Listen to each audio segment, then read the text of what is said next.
পৃথিবীতে একটা নিয়ম আছে, কেউ কারো সামনে হাঁটতে চায়, বলেন না, হারার লক্ষণ কি? মাথা নত করা। পৃথিবীতে আপনি যেখানেই মাথা নত একবার করবেন, ওর সামনে গিয়ে আর আপনি মাথা উঁচু করে দাঁড়াতে পারবেন না। এটা একবার নিয়ম, ঠিক আছে না?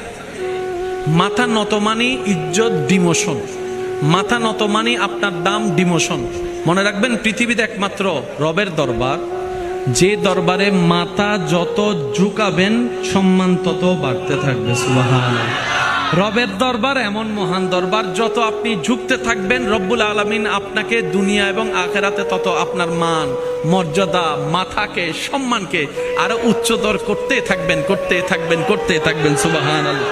এমন পর্যায় পর্যন্ত হয়, রবের দরবারে যখন সিজদা কবুল হয়ে যায় কারো, রব্বুল আলামিন বলে, যে বান্দা আমার দরবারে মাথা ঝুঁকিয়েছে, দুনিয়াবি কোন বিষয়ে আমি আল্লাহ কুদরতি ভাবে তাকে এমন ভাবে সাপোর্ট করব, দুনিয়ার কারো সামনে যেন তার দুনিয়াবি কাজে মাথা নত করতে না হয়। সুবহানাল্লাহ।